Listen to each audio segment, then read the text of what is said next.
What's up everybody, I'm HoopsandHipHop. So about a week or so ago, I made a video with my friend PokeDan talking about some Pokemon design secrets. In the video, we talked about certain features and aspects of Pokemon designs that are really easy to miss if you're not paying close attention, and that are just really interesting and fascinating in general. Well, on top of just having a lot of fun with that video, we also covered more Pokemon in our research than we could fit into the video itself. So today we're going to be covering 15 more Pokemon design secrets and talk about the rest of the Pokemon we wanted to cover in that video that we didn't get a chance to.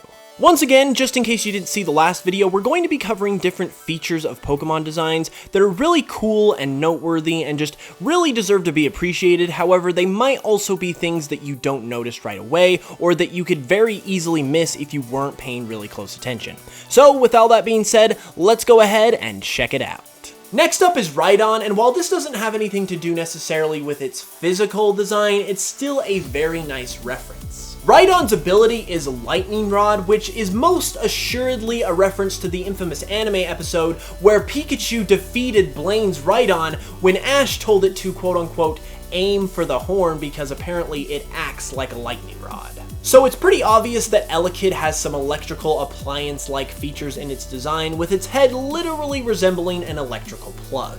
However, what seems to be a little bit overlooked in Eelekrik's design is that its hands and arms also resemble electrical plugs. If you look closely at Eelekrik's hands and the claws on its hands, you'll notice that it perfectly resembles a three-pronged plug, both in the positioning of the plugs themselves as well as the circular shape.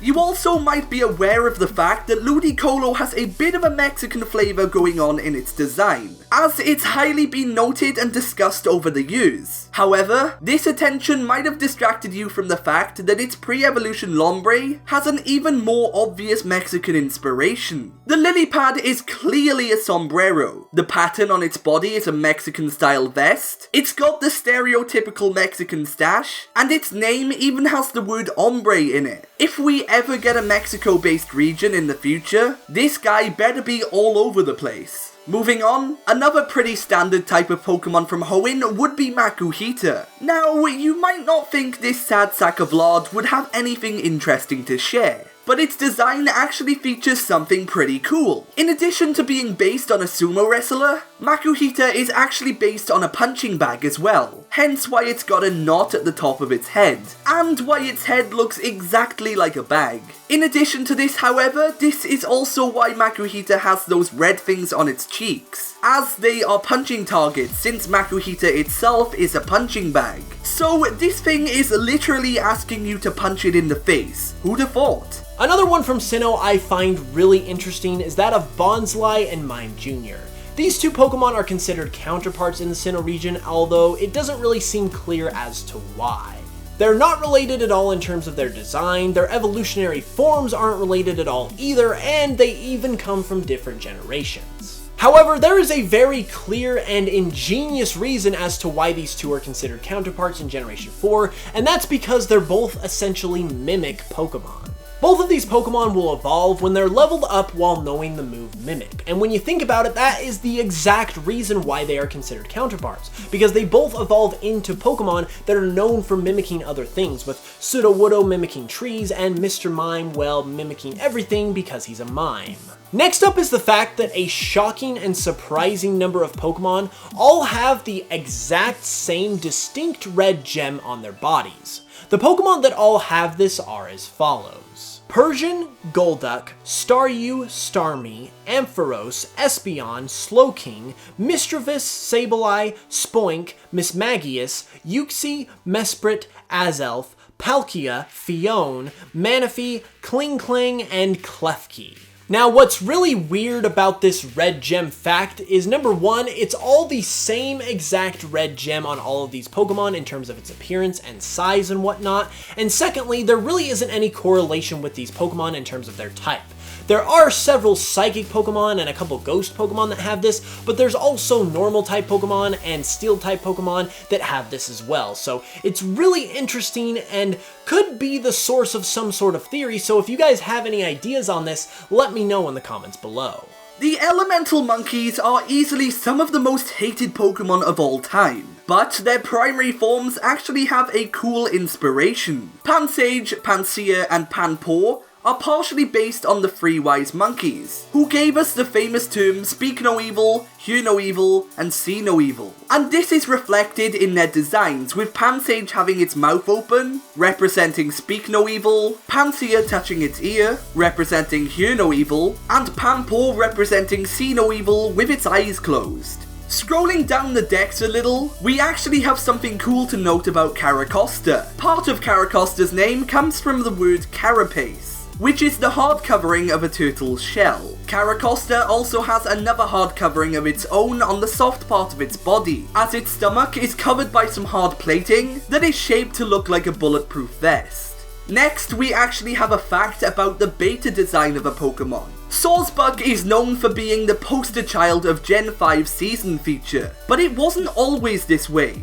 There is rough concept art of an early design of Sawsbuck online, and according to Bulbapedia, Sawsbuck was actually designed before the concept of seasons was introduced into the game. Coming up next, we have the Univan pseudo-legendary Pokemon Deino and its evolutionary family. Deino and its evolutionary family are partially based on the German words die, zwei, and drei, which means 1, 2, 3 respectively. However, originally they were based on a very different sort of thing. It was revealed by Ken Sugimori in an interview that this evolutionary family were originally based on tanks, but that part of their design was scrapped, and these Pokemon were only brought back very late in development when they gave them their modern designs that we know today.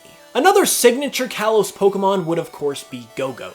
Gogoat in particular is noteworthy because it's a Pokemon you can actually ride around on in Lumiose City, and you can also ride on its pre-evolution Skiddo around Kalos as well, and this would sort of act as a precursor to the Pokemon Ride feature that was introduced in Generation 7. However, it makes a lot of sense that you can ride on Gogoat in X and Y because Gogoat is actually partially based, in addition to obviously being based on a goat, on a motorcycle as well. If you take a close look at Gogoat's horns, they perfectly resemble the handlebars of a motorcycle. The fact that this is even a thing and a goat Pokemon is based on a motorcycle is exactly the kind of thing I wanted to highlight in this video because it's just pure genius. And to round off the Kalos region, we have the adorable Pikachu clone, Dedenne.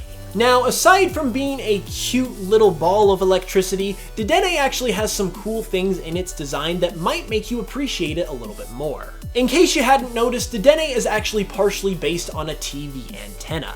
If you look at its cheeks, it's obviously got antenna-like things coming out of them, and if you take a look at its tail, which it's holding just so adorably, it actually resembles that of a power cable, and this whole situation has really made me appreciate Dedenne a whole lot more, so hopefully it does the same for you as well. Tsareena was a Pokemon that raised a few eyebrows when it was first introduced, thanks to its feminine and humanoid design. But before you get any funny ideas, that's not what we're going to be talking about. Tsareena's design is actually very clever because, as its name implies, it's supposed to resemble a queen. But it's also based on the mangosteen, which is a fruit that has earned itself the name the Queen of Fruit. Now, I don't think we could have done this video without covering at least one of the Ultra Beasts. So, we're going to talk about Guzzlord. Fans have pointed out that Guzzlord bears some resemblance with Zygarde's complete form. And when asked about this, James Turner, the person who designed Guzzlord, tweeted that that's something I think I can't go into too much, hinting at a possible connection between the two. However, unless something crazy happens in Gen 8, we'll probably never know what it is. And to finish it off, we've actually got one more Ultra Beast to discuss, and that would be Blacephalon. While not officially confirmed or anything, it's been found that Blacephalon has a very strong connection with Pennywise the Clown from Stephen King's It. So much so that it's likely based on the iconic character. This was pointed out by the one and only Noggin, so go check out his video if you want to get the full story. But trust us, it's very convincing. And there we have it, everybody. Now, I absolutely love doing these types of videos because you don't really see just how much effort and detail Game Freak puts into the design of their Pokemon when you look at them from the surface. So it's really fun to take a closer look at them just to really see how amazing each and every design of each and every Pokemon truly is. Also, I'd like to give a shout out to PokeDan for helping me with these videos. Definitely check him out if you haven't yet. And also, if you enjoyed the video, be sure to give it a like and let me know down in the comments below what you thought of all of these design secrets and which one you found the most interesting. If you're new to the channel, be sure to subscribe for more Pokemon content every Tuesday, Thursday, and Saturday. And be sure to follow me on Spotify as well for my Pokemon remixes, as well as a chance to win a copy of Pokemon Let's Go Pikachu and Eevee when the games come out. With all that being said though, I will be back on Thursday for another video, so I really hope you enjoyed this one. I hope you guys have a great Tuesday and Thursday, and until then, as always, I will smell you guys later.